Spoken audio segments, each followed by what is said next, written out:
Hello, everyone, and welcome to the All Creatures podcast. Today, I am so excited to be talking to a hero of mine today. He probably doesn't even know that, but I guess now he does. A total conservation rock star, a shark extraordinaire. I'm talking today with Chris Fischer, who is fighting super hard to protect sharks and other marine animals. He is the founder and expedition leader of OCEARCH, which is a nonprofit organization and is recognized as a world leader in generating critical scientific data related to the tracking of biological studies of sharks and other apex predators. Some of you are probably familiar with OCEARCH. If not, you should be. You need to be right now. OCEARCH has been featured on Sharkmen and Shark Wranglers on National Geographic television channel. And since 2007, I've got to brag a little bit about Chris and OCEARCH because he's just such a rock star. Since the inception in 2007, OCEARCH has conducted 34 expeditions, tagged 416 animals, and worked with over 174 scientists, all with one big boat. So I just got goosebumps because I'm super excited. Chris, welcome. It's such a pleasure to talk to you today and to talk all about OCEARCH. Thanks for having me. You have no idea. I have been following you and OCEARCH for so long.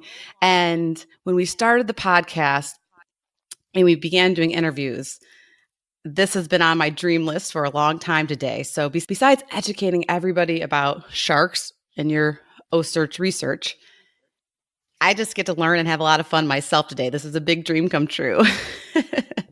I'm thrilled to be here. So if you are OCEARCH, right? You are OCEARCH. I mean, that's what OCEARCH is all about.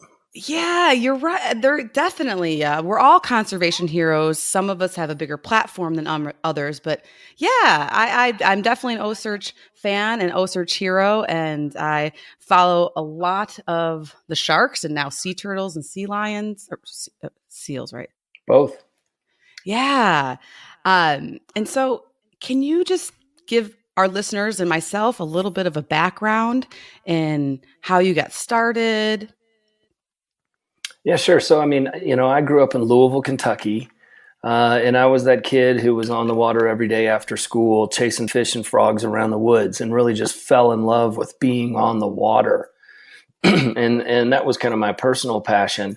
And I had amazing parents. I had a super entrepreneurial, serial entrepreneurial father, who was always teaching us that, that you can solve any puzzle if you're creative enough and build an enterprise to do what you're passionate about.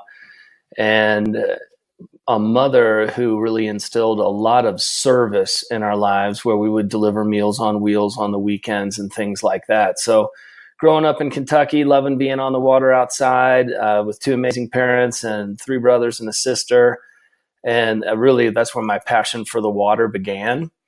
But, coming from this entrepreneurial family, I studied international business, focusing on Asia and the Pacific Rim at Indiana University and the National University of Singapore, more with a kind of an entrepreneurial flair, and then started a little family business my brothers and father did when I was still in school, and then came out and worked with them for a number of years. And then they sold the business when I was 29.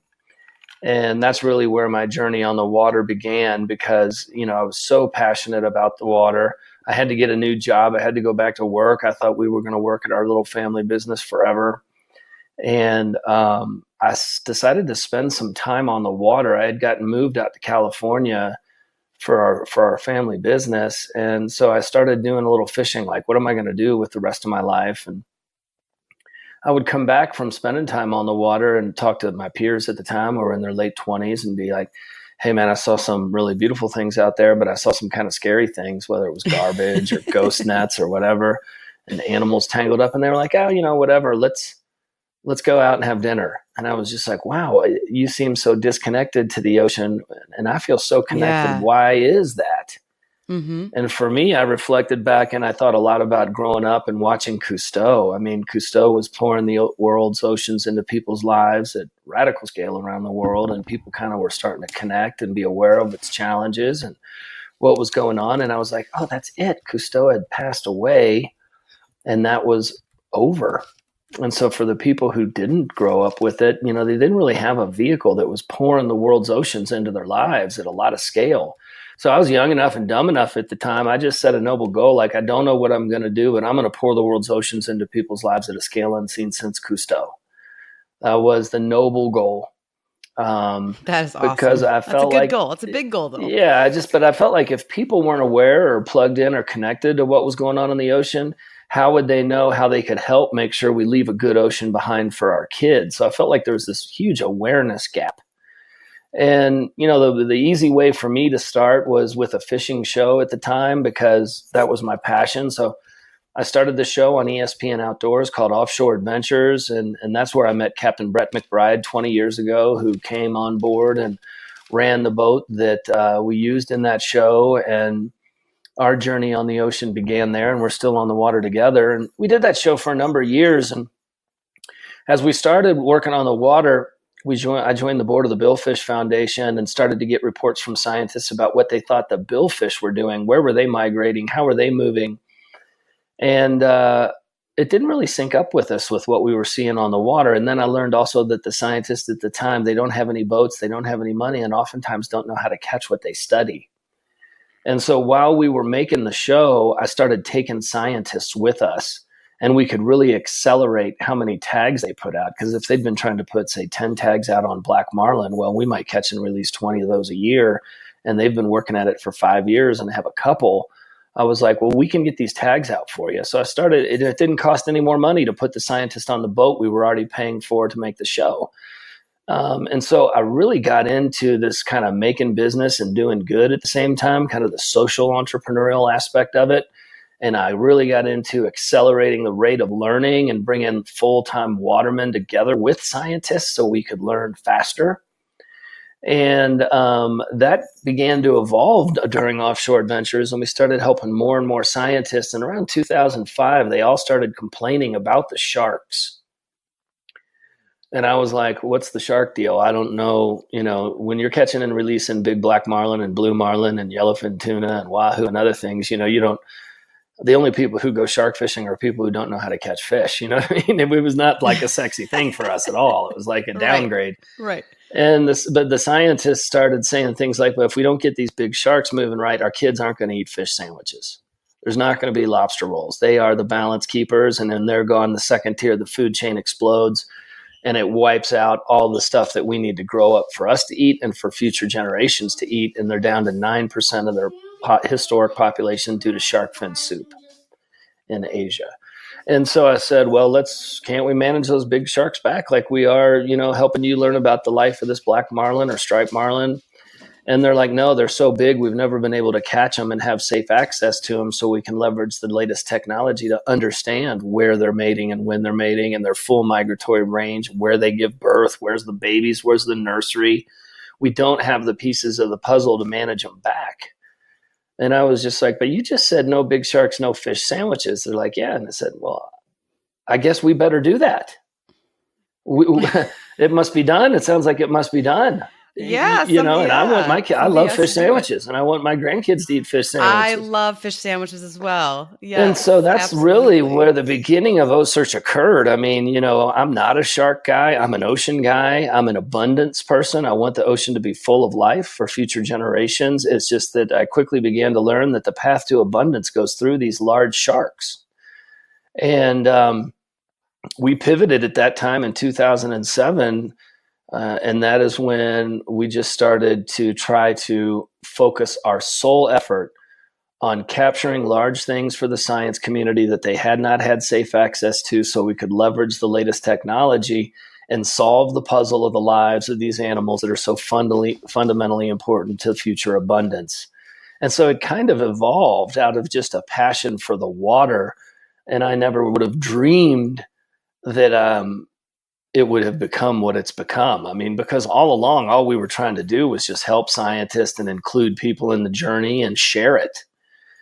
There was no diabolical plan. Every time we didn't know what to do, we were like, okay, well, if we were the ocean and we could tell us what to do, what would she say to do? What's in the best interest of the ocean? I tried to just make all our decisions kind of like ocean first, because it cut through a lot of BS. It cut through a lot of individual agendas. Sure. It cut through a Yeah. lot of politics. And just the simple question, what is ocean first? What is in the best interest? And every move along the way, every difficult decision that we didn't know what to do was just measured against what would the ocean do if she could do it for herself? And now we end up where we are now. And with that incredible question about the ocean and what would she want and how would she want it done, from 2007, fast forward to now 2019, OCEARCH, your nonprofit organization, has grown incredibly. And so, can you give the listeners a little bit of background of course, your mission at OCEARCH, which you already did that a little bit, but also some of the process about your boat, your crew, and how do you tag these sharks that nobody could do before? Well, I mean, our mission now is really evolved from where we began. When we originally started, we just thought we had to help scientists have safe access to large animals and then everything else would take care of itself. We thought all we had to do was just kind of create this safe access for them, capture them. And then the science was disorganized and we realized we had to try to get scientists to collaborate because they were all working individually. We felt strongly if we were going to catch a white shark that we had an obligation to that animal to learn as much as possible from every animal we touch so we could solve the puzzle of their life, touching the fewest amount of animals. And the science... Right. There's no need to... You don't want to... Yeah, and so, but the whole system of ocean research isn't set up that way. All the scientists were in their own individual silos. They didn't work together. They didn't share data because they were all trying to get ahead of one another and get the next grant. So when we caught and tagged the first shark, all we did was tag it. And my simple response was, man, we need like 15 more smart people here right now looking at different parts of this animal. And the answer was, no, you can't do that. I'm leveraging this to get ahead of all those people. And I'm like, well, best I can tell, my guys put their body parts on the line to do it and we paid for it. So we're inviting everyone. So the initial real slap in the face was, wow, we have to disrupt the whole approach to ocean science. And believe it or not, it's super disruptive to try to get multi-institutional, multi-discipline collaborative teams to work together. At least it was at that time. Now it's normal, but that was really difficult. But once we started to get that flow of people collaborating and wanting to open up, things really around 2012 got much, much simpler because we got everybody on that common vision with a selfless disposition, right? We're all going to collaborate for our grandkids and the future fish sandwich. And we're going to have more of a selfless disposition here. It's not about me or my institution. It's about getting the work done because our challenge is data deficit and time. And we have to do things differently if we're going to overcome that. I mean, the individual orientation of the system is what created the data deficit and time problem. So we had to do things differently. We had to disrupt that old way. And now, when you see how the mission has evolved, I mean, it's actually out there for everyone to see. We're a data-centric organization built to help scientists collect previously unattainable data in the ocean. Our mission is to accelerate the ocean's return to balance and abundance through fearless innovations in scientific research, education, outreach, and policy using unique collaborations of individuals and organizations in the U.S. and abroad. So one of these things that happens, like I'm a huge fan in this concept that we're all constantly evolving. And he or she who evolves fastest in the world we live in today wins. And so I never would have dreamed OCEARCH would be here now compared to where we started, but we were always reaching. We were always trying to get better. When we achieved something people said was impossible, rather than being satisfied, we leveraged that new learning and disposition to see further than we could see before and continue reaching for more. So I'm big into this, like every day you learn things and you make mistakes and you get better. And if you're constantly reaching and evolving, then you're always growing and your capacity is growing and your impact is growing. So I think one of the big things about OCEARCH, like years ago, I never saw OCEARCH was going to be here where it is now. All I knew is we were an ocean first organization that was going to put the ocean first and try to bring people together to learn what we had to learn at a rate that had never been achieved, so all of our kids can eat fish sandwiches. I mean, it was really, with that sort of disposition, you just kind of always keep going. Yeah. You always are looking forward. You're always trying to do more, better, faster, more efficiently, more accurately. And then suddenly find yourself in a place you never would have dreamed of you'd been in, just even 3 to 5 years ago. Yeah, it's just the evolution's been incredible. And also, it's probably pretty exciting because I'm sure there's a lot more up your sleeve. There's a lot more Oh, I think what you're animals to take. seeing right now is just the tip of the iceberg for OCEARCH, proving the model and Hmm. surviving and building the capacity. And now we have like 25 published papers or more on our work that are out, with another 20 or 30 getting ready to pop. We're starting to focus more on policy. But I mean, I think, and I hope, that what you're seeing right now is really the stabilization of OCEARCH in the last several years that's going to allow us to, number one, make sure it can transcend any individual's lifespan. Yes, that's I key. use Cousteau as a lot of my benchmarks. And in the early years, when setting up kind of this longer, bigger vision, Hmm. and one of the things we learned was, we couldn't build an organization built around an individual's name, because individuals have a finite lifespan. So that's why it's Correct. OCEARCH, OCEARCH, OCEARCH, right? OCEARCH can transcend any individual's lifespan. And we now have it partnered up with our institutional partner, Jacksonville University in Jacksonville, Florida, which is really setting up to be the long-term home of OCEARCH when I die, so that the work can continue and we continue to serve these scientists around the world and collaborate and open source.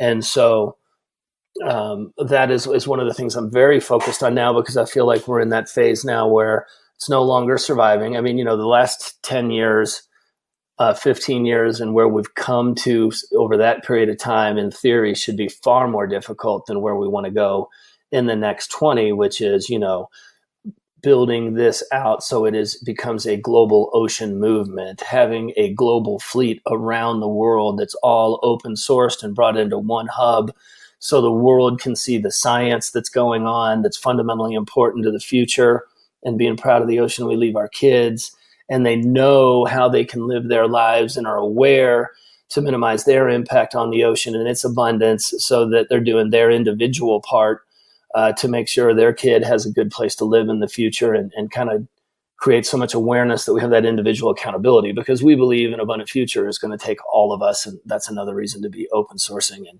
one of our core values is inclusion. And that's because of that. It's going to take us all. Yeah, absolutely. Well, we're so excited for your past, the present, and the future. But I do have to ask, how is it possible, or if you can walk me through the process of jumping in the water with a white shark and the boat, and then when Sure. it comes up on the boat, if you could just give our listeners a little bit of visual on how the actual process of tagging works. Well, the whole thing comes together and really starts with bringing the practical and the academic together, right? Professional fishermen, watermen who spend their lives on the water, working together side by side with scientists, in this kind of environment of mutual respect.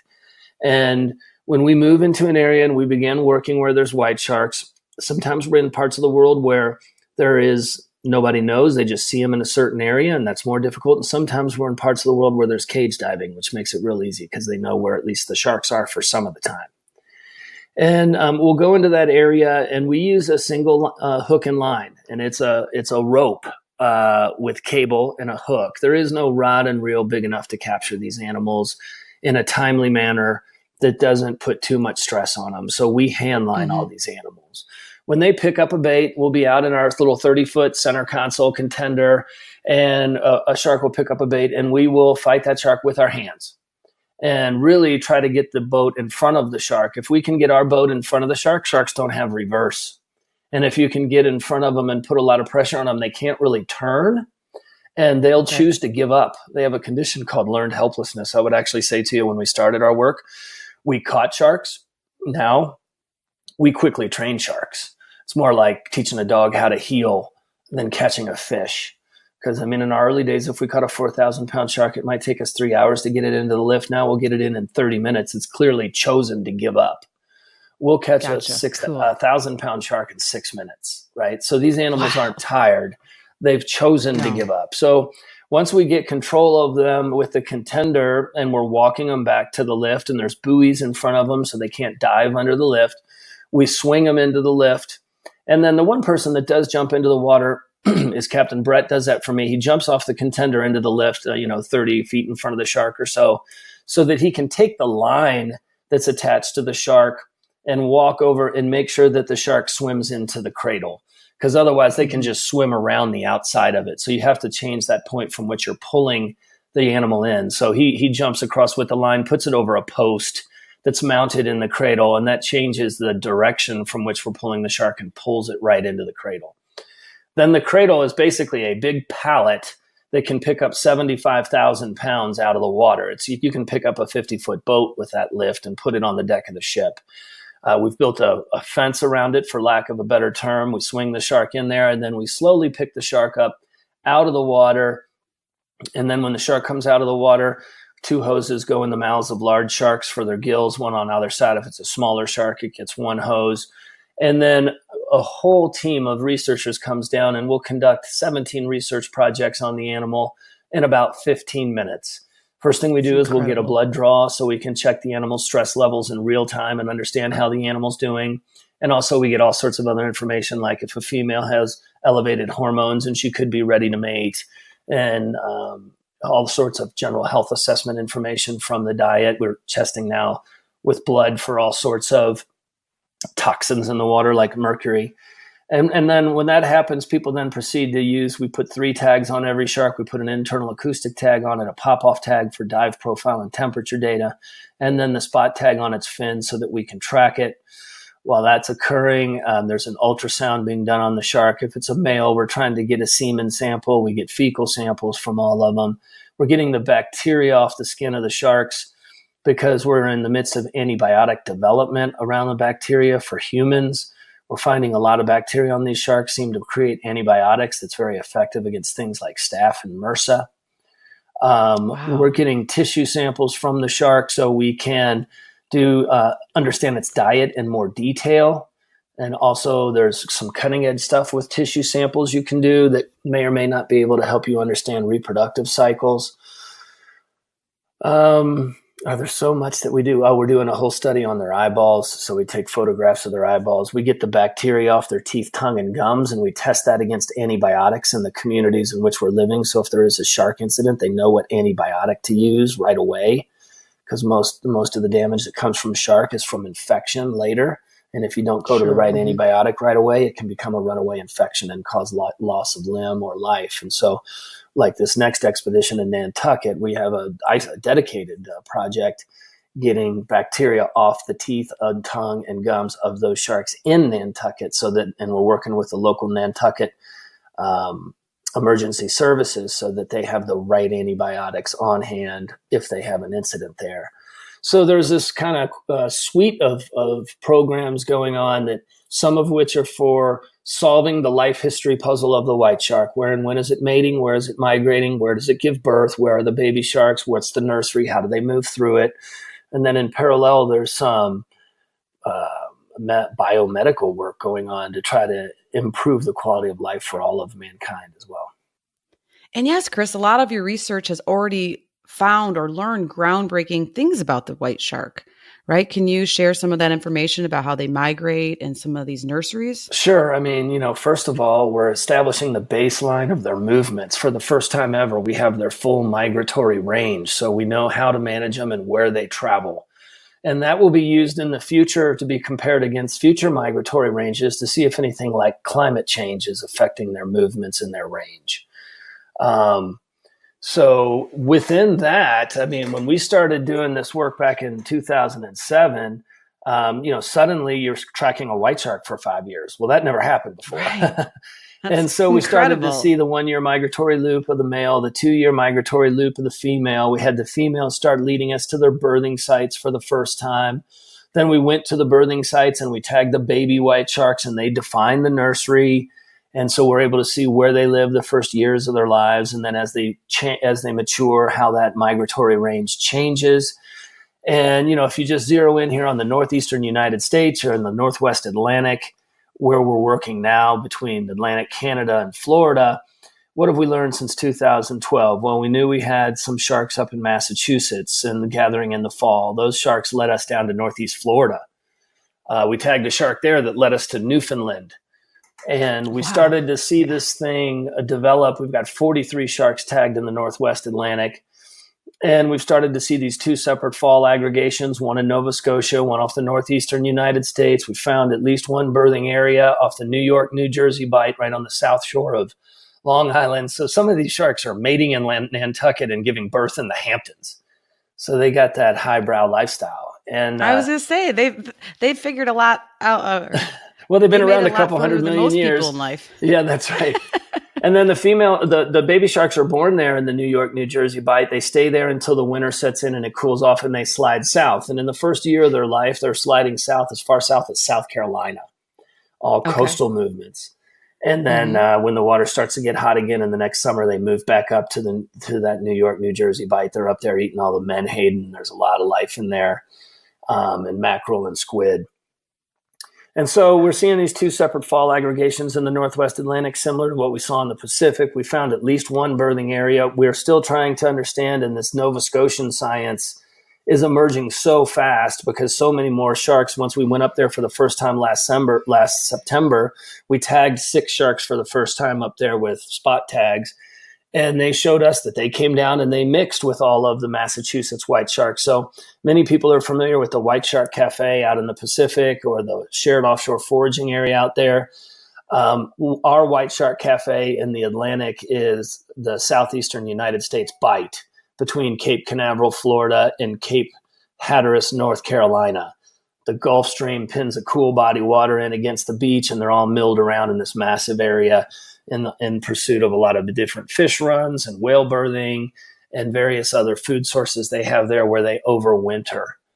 The females can only return to these fall aggregations every other year because they have this 18-month gestation period, so they can't return to the fall aggregation sites, which is where we're guessing they're mating right now because the timing lines up with birthing, because they're already pregnant. So we're seeing our big mature females. It seems like when they don't return, they're swinging way offshore into the middle of the Atlantic, and we believe that's out where they're out leading a low-risk lifestyle because they don't want to bump into a male white shark. The mating is violent, and they're already pregnant.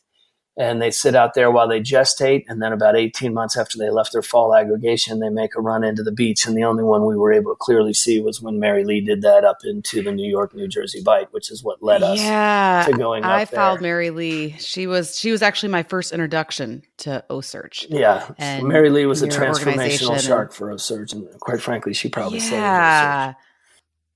So cool. And now, besides tracking sharks, you guys are also tagging sea turtles and seals? Yeah, so what's happened is a lot of other researchers have wanted to share their work with the general public. And this didn't happen in the past. And so since there were so many people coming to the tracker to follow the sharks, I would have a turtle scientist or someone say, hey, can I put my tracks up on the OCEARCH tracker? And I would say, yeah, sure, no problem. We do that for them for free, so that people can see their research, they can track their sharks. And then we have an integrated STEM educational curriculum. Like while the kids track the sharks, they can use our free STEM educational curriculum and learn physics and math and oceanography. And maybe somebody wants to use the movements of a turtle to learn their math problem today instead of the movements of a shark.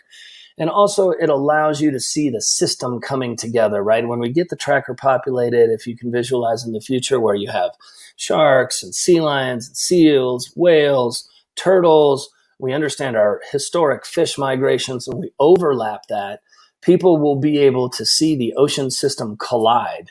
You know, if you go to Africa and you're on the Serengeti or the Masai Mara, you can see the system collide, right? You see the lion take down the Cape buffalo or the impala.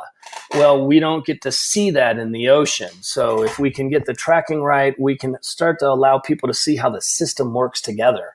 For the most part, the only people who really see that are people who work on the water every day. Yeah, that's just the whole ecosystem or the big picture is, like you said, really critical to understand from top to bottom down or bottom to top. That's right. You know, it's all interconnected, right? But we know that these big white sharks are the balance keeper, just like the lion or the wolf in Yellowstone. So if Yeah. we can get them trending in the right direction, we know a big part of the system will trend in the right direction. Well, and you bring up an amazing point, which I'd like to focus on is what are some of these pressures that sharks are facing? Well, historically, it's been shark fin soup, right? And foreign long Hmm. lining vessels capturing sharks, finning them, and sending those over to Asia for shark fin soup. As Asia has emerged, financially, and there's more capacity of people, they can buy $100 bowl of soup, and it's big face over there if you have a family gathering or a wedding to be able to serve shark fin soup. And the population of people who could afford that vastly exceeded the rate at which sharks could replace themselves. Because again, these white sharks, they have to live 20 years before they can mate and replace themselves. So they have babies late in life, and they have very few infrequently, right? A female white shark will give birth to an average of about 8 pups every other year after she's 20. So if Wow. you Slow. hit the sharks hard, you just make the whole system collapse because none of the sharks are becoming mature fast enough and it implodes. And that's how we got down to about 9. Most sharks are late to mature and have few babies infrequently. Now, there are exceptions to that rule, but generally speaking, they can't handle a lot of pressure. They're not made to. They're not supposed to be able to jump in numbers like a mahi, because then you'd have too many sharks. And Right. and Right. so they just couldn't handle the pressure, and it caused the populations to collapse. Now, I'm happy to say in the last several years, the demand for shark fin soup is way off. The Chinese government's no longer serving it. The big hotel chains aren't. A lot of transportation organizations won't carry it. And so we are going to win this one. I think the demand for shark fin soup is off about 40% from its peak. But we're Excellent. seeing other things emerge, like people just capture sharks to eat them because Mm. the rest of the fish have been removed. So there's also the shark meat trade has become a significant impact on their population. But the awareness level is out there now. And usually awareness is the beginning of the solution. And so the demand for And shark education, in which, education, yeah. And so yeah. it's demand's dropping. We know more now about where the baby white sharks and where they're mating and things. So we have the capacity to manage them and look after them. And we're going to win this one in the United States. Now, when you get outside the United States and there's not as much management and enforcement, it's still pretty much devastating for most shark populations. And now, Chris, we talked, of course, about awareness and education to help conserve these beautiful beasts, if you will. What else is OCEARCH doing to help conserve the great white sharks and other marine animals? You Well, mentioned policy and things like that. yeah, so we're in the beginning of opening the OCEARCH Ocean Policy Institute at Jacksonville University. I'm on the Hill, or someone from my team is on the Hill regularly every year.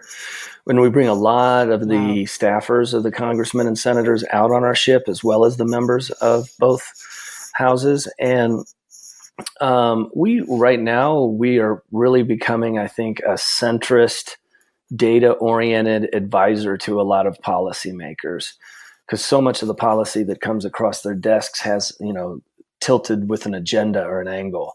And we try to give them that ocean first. Here's what the science and the data says, because we don't need them to give us any money. We're not asking them for money to fund our work. So we're trying to become that centrist resource and eliminate the polarization that takes place from the people that are constantly super emotional about all these issues, right? The path to abundance is not emotional. It's just math and science. And Right. Hmm. sometimes you get people on either side of an issue and they're so position oriented, they're not solution oriented. So we try to pull everyone to the middle and create practical opportunities to move forward. We have worked on a couple policy issues, and that's been great, but I think we're just seeing the beginning of that now. One of the great things is because so many people follow OCEARCH, we have a big constituency base. And so when we Yeah. come in and we talk to the senators and the congressmen about what our community feels about this and what the science and the data says, it's been great to become a resource for them. And as the Ocean Policy Institute kind of evolves, I think you're going to see us making a much bigger play in that space. When we started, I thought all we had to do was capture the sharks and then the science and the policy would take care of itself. Well, coming from more of a for-profit disposition than a nonprofit, the science was slow and Sure. it wasn't Hmm. integrated. And so we Mhm. formalized our science program. Dr. Bob Huter of Mote Marine Lab is our chief science advisor and runs our whole science committee, which meets every month. And now we're driving the scientists to finish their work and get these papers published. So we've really formalized in the last, say, 4 or 5 years, our whole science program. Because look, we're funding millions and millions of dollars of research, and we're doing it for Mhm. fish sandwiches, not for people just to have careers and get a paycheck. So we need Exactly. people to do their job and get it done in a timely manner, so then it can be leveraged for policy. So it's kind of a 3-step thing. You got the field work, the science, and then you got the policy. And I think we're just kind of maturing enough now where it's time for us to begin formalizing our policy procedures and the structure around that. So you'll see a lot more of that in the coming years. The field work will always continue, but when it takes so long to create the data and have the data so the scientists can then publish, that getting everything ramped up and started, sometimes the first 7 years are just data collection. And now we have all of our early data, plus we have the data that's being created every year, and it's finally starting to spill into these published papers that can be leveraged for policy. So you're going to see a big shift as we have more and more capacity to make an impact in that area. I'm so excited. It's going to be incredible. And like you said, just getting everybody on board and moving in a quicker fashion. I know being in science myself, sometimes it can be so slow. Well, and you I can't mean, compromise the quality of the data. You can't do it fast just to be fast, but you can be more correct. efficient. Absolutely. And quite Absolutely. frankly, our great grandchildren don't have any other choice other than for us to be more efficient. Because if we're not, Absolutely. that's not going to be so nice place for them to hang around. There's like 3 billion people a year who count on seafood every day for their protein. And They need their fish we sandwiches need to too. make sure that there's Absolutely. fish for them to eat. And so, I like striving for efficiency, but not at the cost of compromising quality. Exactly. And since it is summertime here and I'm based in Florida and in Jacksonville University, where one of your home bases is, we are surrounded by sharks. And just in the news, just I think it was this past weekend, 3 people were bit on a New Smyrna beach, I believe. Nothing drastic. Everyone was fine. But we keep hearing about sharks and there's always this fear I from a lot of people have of sharks or shark bites. And I don't that doesn't necessarily bode well to their long-term survival. Well, in regards to what's going on down in Florida, look, you have this massive bait migration, and then there's huge schools of black-tip sharks that migrate with it and feed. And if you choose to swim out in the middle of that, you're going to get bit in the ankle, right? And we Yeah. call those sharks down there ankle biters. I love it. Yeah. And you're Okay. going to have to Like get, little dogs, yeah, you're right? going to have to get some stitches. But you chose to swim out in the middle of a bait migration where black tip sharks are feeding on them. So there's got to be some individual accountability, right? If you were looking out at if you were in Africa or even in the American West, and you were looking out and the lions were feeding or chasing the wildebeest, you would not walk out in the middle of the wildebeest. But for some No reason, way. for Uh-uh. some reason, we choose to think we can go in the ocean wherever and whenever we want, and we don't stop and look at it like, oh, what's going on in this piece of What's ocean? actually happening? Yeah, like, Mhm. oh wow, look at all the bait and the birds crashing. Oh yeah, the game fish are feeding on the bait. Well, of course the sharks are in there feeding on the bait and the game fish too. Then you have to make a choice. Are you going to choose to walk out and go into the middle or swim out into the middle of the food chain? Well, you can, but I would suggest to you that if you were on land and you were looking at mountain lions on elk, you wouldn't do that. So Yeah. there's this different disposition that we have when we look at the ocean compared to looking at the forest or the woods. We feel like, well, I can decide what beach I'm going to, and I'm going to go there, and I can go swimming wherever and Right. wherever I want. That's where my relatives live and Yeah, that's the time off that I I can have get the from right to work. do that instead of saying, well, I'm going to go down to the Exactly. beach. I'm going to take a look at the ocean. If it's nice and quiet, I'm going to enjoy my day in the ocean. If the food chain's going off, I'm going to move down the beach where it's not. We don't really have that same level of engagement with the ocean. People just think they should be able to go out whenever and wherever they want. And nothing should happen to them. And look, when you go in the ocean, you're going out into the wilderness, and Yeah. I love that. Yes. you should understand what's going on in the wilderness before you just blindly walk into it or just decide to go and because you're going anyway, so there's a disconnect there. And I would suggest to you, it's shocking how few shark incidences there are when people, for the most part, don't do that. They just go down to the ocean and go in. And the job of the sharks is to cull the weak, the dead, and the dying, in particular when you're talking about white sharks. And so if you're going to go out and go in the water where there's a bunch of seals and put on a black wetsuit and swim around, you look like the weak, the dead, or the dying, because even the most fit person is clumsy in the water compared to a seal. And a white shark comes along to do its thing, which is to keep the seals on the beach so our food and our fish can thrive, and occasionally eat a seal. And when you're swimming around with them and you look like a clumsy seal, occasionally they take a bite and then they spit you out because they realize it's the wrong thing. And to me, there's so many of us putting ourselves in the wrong spots so frequently. It's amazing how good the sharks are at deciphering the difference, because it happens so infrequently. It's about an average of 6 to 8 fatalities a year when it comes to large sharks. And we are swimming around with them all the time. I mean, if you look at the tracker and you live on the East Coast of the United States, you're swimming with white sharks all the time. But they're more afraid of you than you are of it, right? Just like a lion in the forest. You're hiking through the forest, it sees you before you get there and it leaves, bugs out, it's nervous. Right. These white sharks are the same way. So for every once in a while, we put ourselves in the wrong spot and they come along to do their job, and we look like the weak, the dead, and the dying, and those two paths collide, and you have a shark incident. And it's really shocking how infrequently it occurs. When people ask me questions about sharks, eating people or whatever, I'm like, none of these sharks are eating people. Like, they bite them once and they know they made a mistake and then they leave. Yeah, we taste like Doritos and Twinkies and Mountain Dew. Too bony. I don't want that. And so, yeah. But what's amazing is how infrequently it happens, which means they're actually looking at all of us and realizing that's the wrong thing, that's the wrong thing, that's the wrong thing. And then when one of us gets ourselves in a bad spot, it just can't kind of tell the difference in the clutter between the people and the seals, or the bait fish and the ankle. Sure. And then these things happen. But really, the only thing there's nothing you can do when you see all this policy and everything where you have people trying nets and smart buoys and all these other things.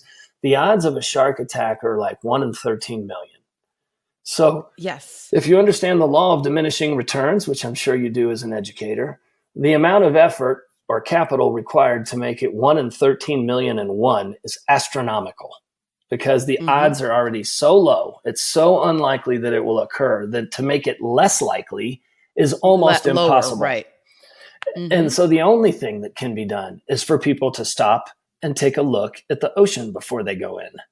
And if the bait's there and you're in an area where there's sharks and the game fish and the birds are there, you have to make that decision, but you're choosing to do that yourself.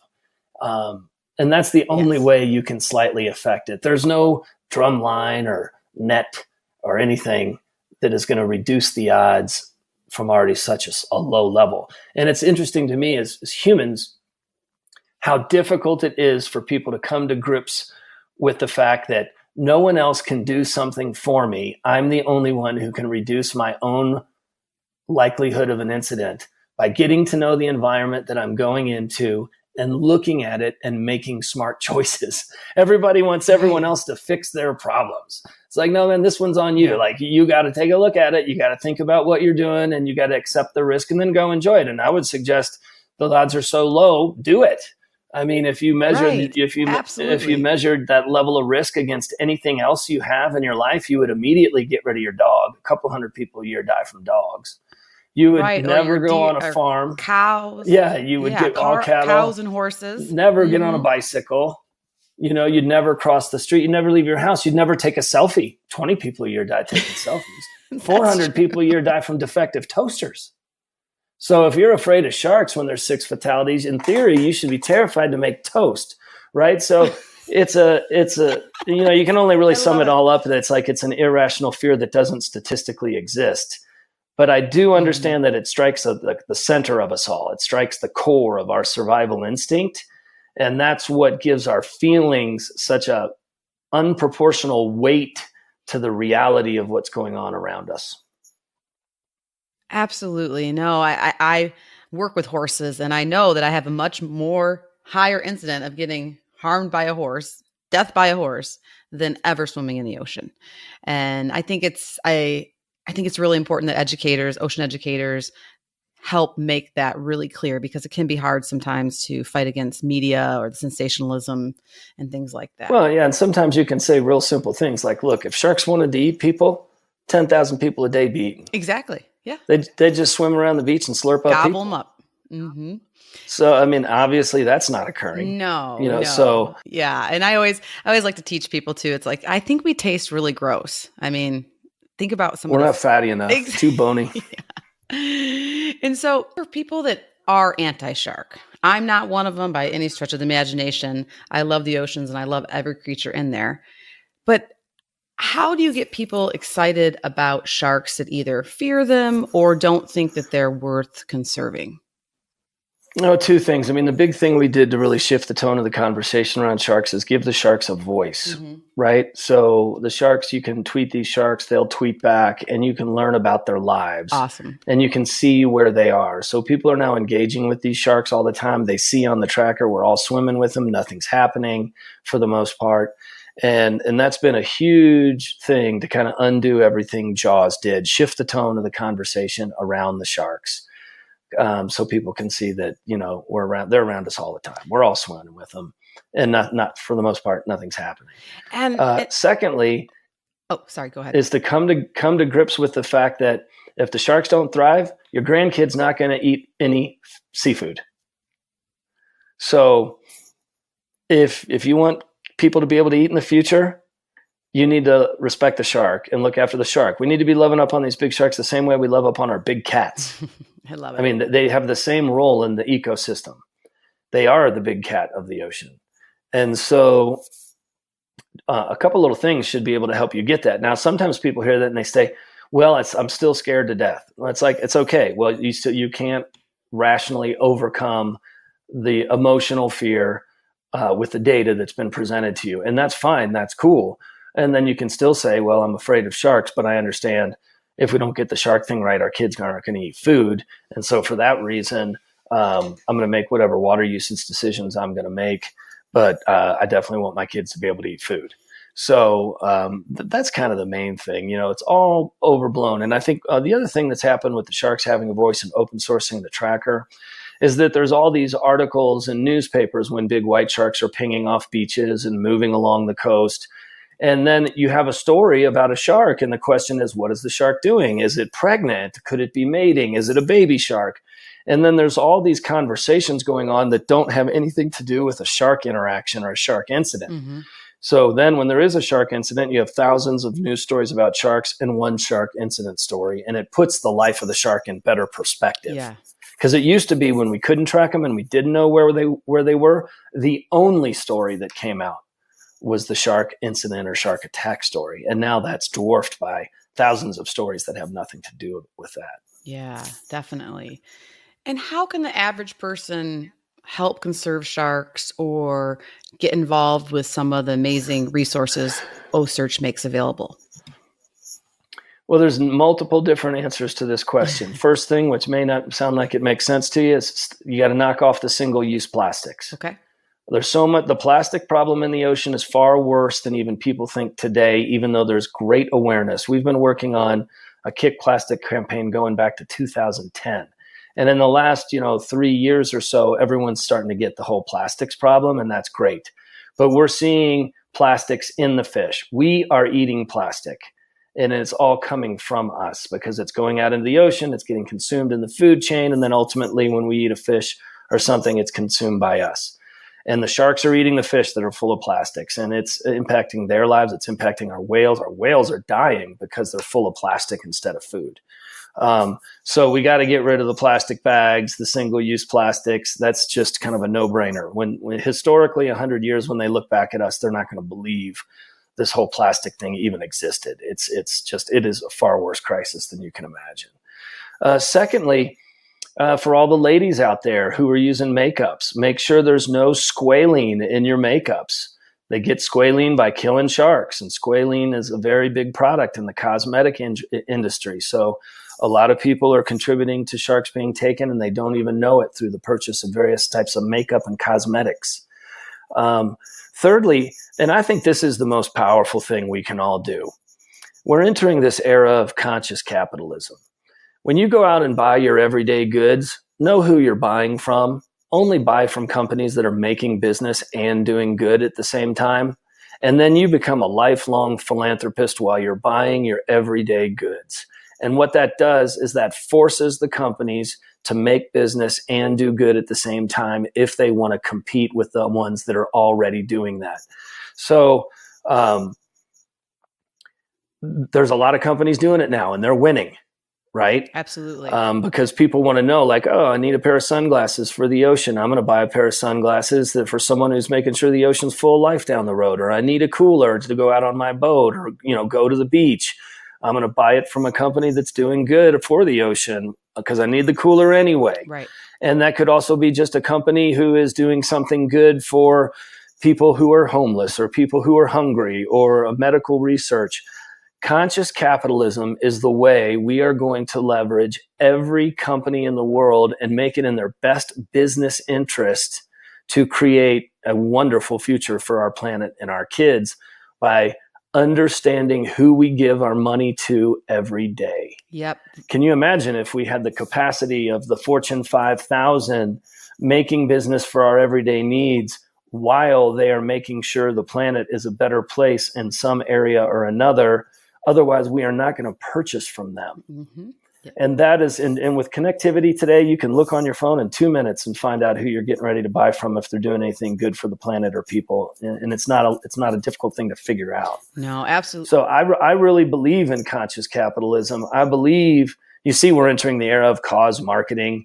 They're all doing that because people are buying from companies that are doing good while they make business. And if we all focus on how we spend our money, then that's going to shift the businesses to becoming the vehicle of abundance of the future. Yeah, vote with your dollar. That's what I always say. Exactly. Mm-hmm. It's just that simple. I mean, we all should go to the polls too, when the time comes, but every day you can vote with your dollar and send that message. And there's companies that get it, right? Yes. Like, so Costa Sunglasses has been supporting us for over a decade. It's actually in their best business interest for the ocean to be full of fish. Right. They realize nobody's going to need a pair of $250 sunglasses if there's not a whole bunch of fish to go see or enjoy. Yeti coolers, they get it. Mm-hmm. They've been funding us for over a decade as well. No one's going to need a Yeti cooler if there's no fish in the ocean. Right. And no one's going to want to go there or go into the forest and camp if there's no life. So these companies, amongst many others, SeaWorld is an ultimate example that really gets such a hard time that's so bizarre. They've saved tens of thousands of marine mammals and pioneered much of the research we're using to save the animals of today. And all they are really doing is making business with a park and putting a tremendous amount of their resources into creating an abundant future for the ocean and for wildlife.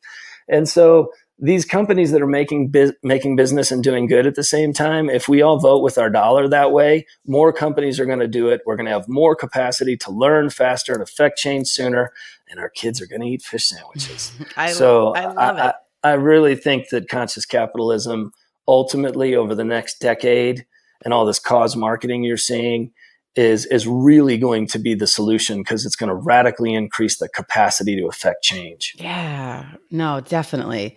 And the future is bright, and a lot of it is in our hands, which is good to know. Oh, hey man, if you're not optimistic, you've already lost. Exactly. We can't lose this one. No. Because losing, I don't know if any people have really thought about what the implications are of losing. Like, I think all this fancy space exploration stuff is nice and it's cute, whatever. But like, I don't want to go live in a dome on Mars. No. We're already on a spaceship. It's called Planet Earth. Yeah. And it is an awesome spaceship. It has like oceans and mountains, and we're hurling through space on it. All we got to do is make sure we look after our crew. Right. And the crew are the animals and the plants and the trees that maintain our spaceship. Yeah. Why would we kill our crew? Right. And in the past, we've been doing that. And now we're starting to realize we can't. And we're going to enter an area where we're going to turn this planet around. We have to. We have no choice. We must expect to win. And it's the coolest spaceship going. It is pretty cool. I know. Everyone talks about going and living on other planets, but no one talks about the quality of life once you get there. Right. Right. So we have a pretty high quality of life here, and we need to keep it that way. Absolutely. It's the coolest spaceship in the universe. Our spaceship has like oceans and mountains and snow Water. and How about, yeah. rivers. Yeah. And so with the younger generation coming up, do you have any advice for students that might be interested in a career in the ocean or in ocean conservation? The biggest thing I say, I get this question a lot from students when I'm dealing with them as I move around, is that make sure you also study communications and content as like a minor. Because if you can't tell people why you want to do what you're doing and why it's important, then why should they help you? And so in the science space, generally speaking, we have big communications challenges, right? They're very smart people and they're doing great work, but they can't communicate about it. And we're entering this era of connectivity and content across all these open platforms where if you don't understand content and you don't understand communicating, you basically have nothing to say. And how can anyone help you if they don't understand why you're doing what you're doing and what it means to the future? So I think my big thing for everyone is we're entering the era of total connectivity. So communication is fundamentally important. So regardless of the discipline you're pursuing in the ocean space or any other, make sure you learn how to create some content and communicate with it so people can understand why what you're doing is important, and then they'll help you because people want to help. Oftentimes they just don't know how, or they don't know why they should help you. Yeah, communication is key, and it's not always these devices that we have, everything at the touch of the screen is wonderful for connectivity, but it doesn't always help with communication.